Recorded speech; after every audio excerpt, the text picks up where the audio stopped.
Hi hello welcome to people media point. నేను మీ భార్గవి. రామగుండంలోని 43 డివిజన్లలో repolling జరిపించాలని చెప్పేసి ఇష్యూ నడుస్తుంది. దీనికై మాజీ ఎమ్మెల్యే కొరకంటి చందర్ గారు ఎలక్షన్ కమిషన్కి కంప్లైంట్ చేయడానికి వచ్చారు. వారిని అడిగి అసలు ఏం జరిగిందో తెలుసుకుందాం. సార్ నమస్కారం. అదే రీపోలింగ్ రామగుండంలో ఇష్యూ జరిగింది. ఆ మొత్తం ఓట్లని చెప్పేసి కాంగ్రెస్ పార్టీకి వెళ్ళిపోయినని చెప్పేసారు. మళ్ళీ రీపోలింగ్ గురించి కేసు వేస్తారని చెప్పారు కదా, వేసారా ఏంటి? మళ్ళీ రీపోలింగ్ జరుగుతుందా? రామగుండం కార్పొరేషన్ ఎన్నికలంతా కూడా పూర్తి స్థాయిలో అధికార దుర్వినియోగం అయిందనేది మొదటి నుంచి వెళ్ళి మేము మాట్లాడుతుంటే అక్కడ లోకల్ పోలీసు కానీ ఎవరు కానీ పట్టించుకోవడం లేదు. అందుకోసమే మేము ఎన్నికల సమయంలో కూడా అక్కడ పోలీస్ స్టేషన్లో కంప్లైంట్ ఇచ్చినాం. 1వ డివిజన్లో ఒకరిని బెదిరించి అక్కడ ఉన్నటువంటి అభ్యర్థి బీఆర్ఎస్ పార్టీ అభ్యర్థి నామినేషన్ వేస్తే ఆయనను బెదిరించి కండువ కప్పుకొని విధంగా బెదిరించినటువంటి పరిస్థితి. బీజేపీ వాళ్ళు పోయి పోలీస్ స్టేషన్ కంప్లైంట్ ఇచ్చినా కూడా పట్టించుకోకుండా ఈ యొక్క ఆయనను ఏకగ్రీవంగా అయినట్టు 1వ డివిజన్ను ప్రకటించారు. అట్లనే 31 డివిజన్, 33 ఇట్లా కొన్ని డివిజన్లలో మేము బీఫామ్లు ఇచ్చిన తర్వాత కూడా వాళ్ళను రకరకాలైనటువంటి ఇబ్బందులు, రకరకాలైనటువంటి ప్రలోభాలకు గురి చేసినటువంటి పరిస్థితులు జరిగినాయి. దాని తర్వాత జరిగినటువంటి ఎన్నికల సందర్భంలో కూడా బీఆర్ఎస్ పార్టీ పక్షాన ప్రచారం చేస్తున్నటువంటి వాళ్ళను కూడా బెదిరియడం, మీరు ప్రచారానికి పాల్గొనొద్దని వాళ్ళకు వార్నింగ్లు ఇవ్వడం. అదేవిధంగా ఎలక్షన్స్ జరుగుతున్నటువంటి సందర్భంలో కూడా లోకల్ బూతులలోకి కాంగ్రెస్ నాయకులు యథేచ్ఛగా పోవడం, మా వాళ్ళనందరినీ కూడా బెదిరించడం. మా దగ్గర 12వ డివిజన్లో మా బీఆర్ఎస్ పార్టీ ఎక్స్ కౌన్సిలర్ బొడ్డు రవీందర్ ఉంటే వాళ్ళందరినీ కూడా లోపల ఇళ్లలోకి పోయి కూడా కొట్టినటువంటి పరిస్థితి అక్కడ ఉన్నటువంటి సిఐ ఇంద్రసేన రెడ్డి గారు. ఇట్లా చూస్తే 11 గంటలకి ఈ యొక్క పోలింగ్ బూత్కు సంబంధించి ఎలక్షన్ అయిపోయిన తర్వాత లేట్గా ఆ బాక్సులను తీసుకొని పోవడం, అదేవిధంగా ఆ బాక్సులకు సంబంధించి అక్కడికి పోయిన తర్వాత స్ట్రాంగ్ రూమ్ దగ్గర కరెంటు పోవడం, తీరా ఎలక్షన్ కౌంటింగ్ రోజు చూస్తే పోయి చూసేసరికి ఒక్కొక్క బాక్సులలో మొత్తము కాంగ్రెస్కి రావడం, ఒక్కొక్క బ్యాలెట్ బాక్సులకు లాకులు లేకపోవడం, అంతా ఊడిపోవడం. ఈ విధంగా మా వాళ్ళందరూ చూసిన తర్వాత ఇక మేము అక్కడ లోకల్గా కలెక్టర్ గారికి కంప్లైంట్ ఇచ్చినాం. తర్వాత ఇలా ఎలక్షన్ కమిషనర్ కంప్లైంట్ ఇచ్చినాం.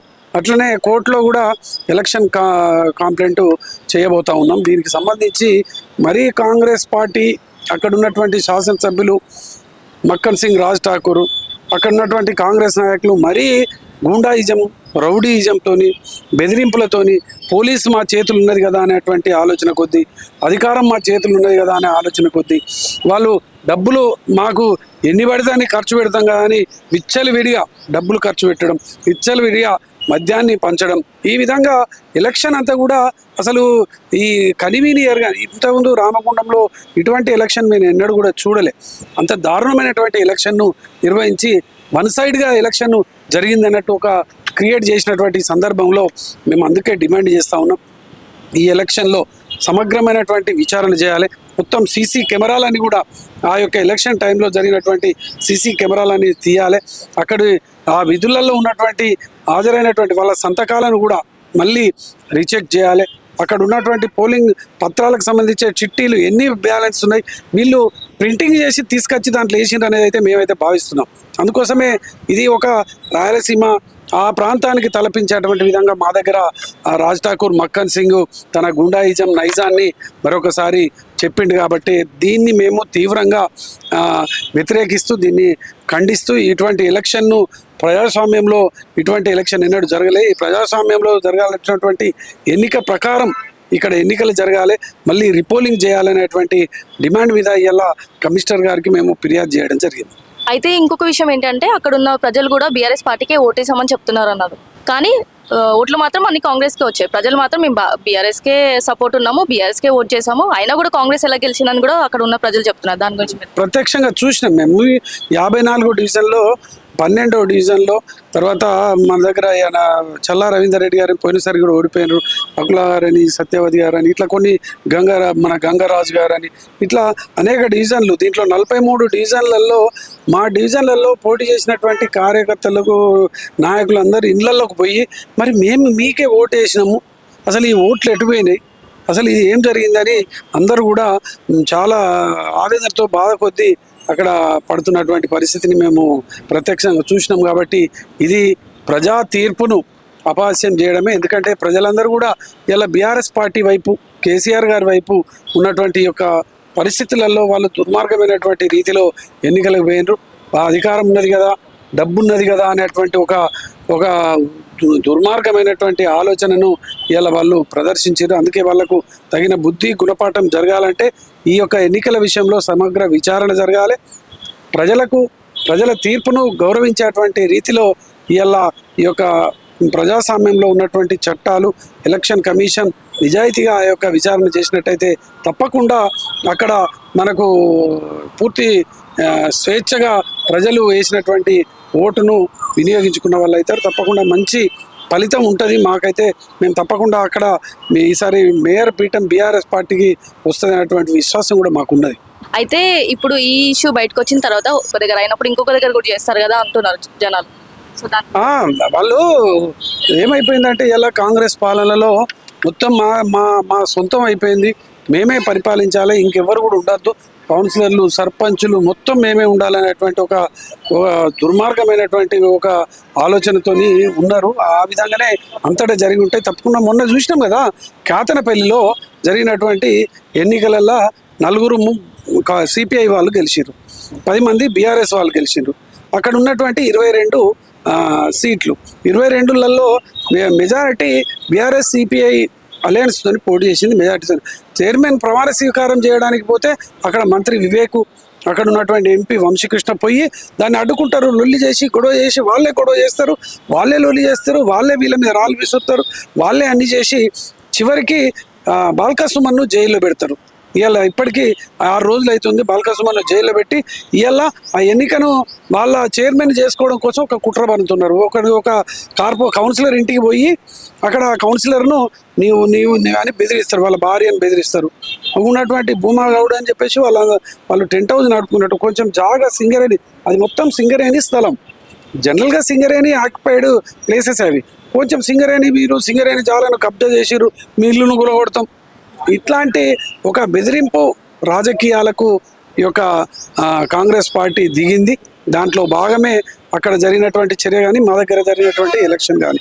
అందుకోసమే దీన్ని మేము తీవ్రంగా వ్యతిరేకిస్తున్నాం. అందుకోసమే ఇలా ప్రజాస్వామ్యం ఇంకా బతికే ఉన్నదనేటువంటి విశ్వాసం కొద్దే ఇలా మేము ఈ యొక్క ఎలక్షన్ కమిషన్కు వచ్చి కంప్లైంట్ ఇవ్వడం జరిగింది. ప్రజలు కూడా ఈ ఇష్యూ తర్వాత మొత్తం రౌడీ రాజకీయం నడుస్తుంది, ప్రజల కోసం ఏం ఆలోచించట్లేదు, ఎక్కడ పడితే అక్కడ ఇల్లు కూర్చేస్తున్నారు, అసలు మేము కాంగ్రెస్కి ఓట్లే వేయట్లేదు, మరి ఎలా గెలుస్తుంది అనే ఒక డౌట్ కూడా అందరిలో ఉంది. 100% ఇప్పుడు 2 ఏళ్లలోనే పూర్తి ప్రజా వ్యతిరేకతను ఈ యొక్క ప్రభుత్వము, ఈ యొక్క రేవంత్ రెడ్డి ఇలా మొత్తము ప్రజా నుంచి వ్యతిరేకత మొదలైంది ఈ యొక్క ప్రభుత్వం మీద. దాన్ని కప్పిపుచ్చుకోవడం కోసమే ఈ యొక్క దుర్మార్గమైనటువంటి అధికార దుర్వినియోగానికి పాల్పడుతూ ఉన్నారు. సార్, అయితే నిన్న బాల్కా సుమన్ గారిని జైల్లో పెట్టారు అని చెప్పేసి సమాచారం వచ్చింది కదా, మీరు వెళ్ళి వాళ్ళని కలవడం జరిగిందని కూడా చెప్పారు కదా, సో దాని గురించి చెప్తారా? ఎందుకు పెట్టారు, ఏంటి అసలు ఇష్యూ గురించి? ఈరోజు కాంగ్రెస్ పాలన అంతా కూడా దుర్మార్గమైనటువంటి పాలన నడుస్తూ ఉన్నది. ఒక అధికారం ఉన్నది కదా అని, డబ్బులు ఉన్నాయి కదా అని చెప్పేసి వాళ్ళు యథేచ్ఛగా వాళ్ళు ఈ యొక్క ప్రజాస్వామ్యాన్ని కూని చేస్తూ ఉన్నారు. ఈ యొక్క 14 కౌన్సిలర్లు గెలిచినటువంటి కేతనపల్లిలో వాళ్ళు ప్రజాస్వామ్యబద్ధంగా వాళ్ళకు అక్కడ చేయాల్సింది ఏది చైర్మన్, కానీ చైర్మన్ చేయకపోగా ఆయన సందర్భంలో వాళ్ళే రాళ్ళేస్తారు, వాళ్ళే దాడి చేస్తారు, వాళ్ళే ఈ యొక్క బాల్కా సుమన్ అక్కడ మాజీ ఎమ్మెల్యే ఒకసారి ఎంపీ చేసిన అతన్ని జైల్లో తీసుకుపోయి పెట్టారు. ఇంత దుర్మార్గం ఏంది? అసలు ప్రజాస్వామ్యంలో మెజారిటీ ఉన్నటువంటి వాళ్ళందరూ కూడా తప్పకుండా వాళ్ళకు అవకాశము ఇవ్వాలి కదా, చైర్మన్ చేసుకునేట అవకాశం ఇవ్వాలి. అటువంటిది లేదు. ఎలా అధికారం ఉన్నది, పోలీసులు వాళ్ళ చేతులలో ఉన్నారు, డబ్బులు ఉన్నాయి అనేటువంటి ఒక దుర్మార్గమైనటువంటి ఆలోచన కొద్దీ ఇష్టం ఉన్న రీతిలో చేస్తూ ఉన్నాడు. ఇంతకుముందు వెంకటస్వామి, గుడిసెల వెంకటస్వామి అని గొప్పగా పేరుండేవి, ఏది వివేక్ వాళ్ళ తండ్రి గారికి. ఎందుకంటే గుడిసెలు వేయించిండు చాలామంది పేదలకు అని ఒక పేరుండే. ఇలా ఆ గుడిసెల వెంకటస్వామి వివేక్ వెంకటస్వామి అని పేరు పెట్టుకున్నారు. మరి ఇలా గంత గొప్ప పేరున్నటువంటి ఒక తండ్రికి తనయుడిగా ఉన్నటువంటి వివేక్ మరి ఇట్లా జైళ్ళల్లో పెట్టియడం ఏంది? అందుకే జైళ్ళల్లో పెట్టించే వివేక్ అనేటువంటి పేరు ముందు పెట్టుకుంటే బాగుంటుంది అనేది మా సలహా. ఇటువంటి దుర్మార్గమైనటువంటి ఆలోచనలు బంద్ చేయాలి వివేక్ గారు. ఇటువంటి ప్రజలు ఇచ్చినటువంటి అవకాశాన్ని ప్రజలకు అక్కడ ఉన్నటువంటి నాయకులకు ఇవ్వాలి.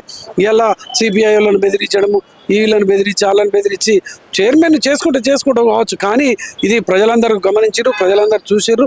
నీకు బుద్ధి గుణపాఠం, రేపు ఎన్నికలు ఎప్పుడు పెట్టినా అక్కడ బాల్కా సుమన్ అత్యధిక మెజార్టీతోని గెలిచేటువంటి పరిస్థితి వచ్చింది. అయితే ఇలాంటి పరిస్థితులు మళ్ళీ రాకుండా ఉండాలంటే మీరు ఎలాంటి చర్యలు తీసుకుంటారు? అధికారం ఉన్నది కదా అని చెప్పేసి ఇష్టం ఉన్నటువంటి రీతిలో వాళ్ళు ప్రవర్తిస్తున్నారు కాబట్టి వాళ్ళకు బుద్ధి గుణపాఠం చెప్పాలని మేము ప్రజలందరూ కూడా విజ్ఞప్తి చేస్తా ఉన్నాం. లైక్ చేయండి, షేర్ చేయండి, సబ్స్క్రైబ్ చేయండి. మరిన్ని వీడియోల కోసం బెల్ సింబల్ పై క్లిక్ చేయండి.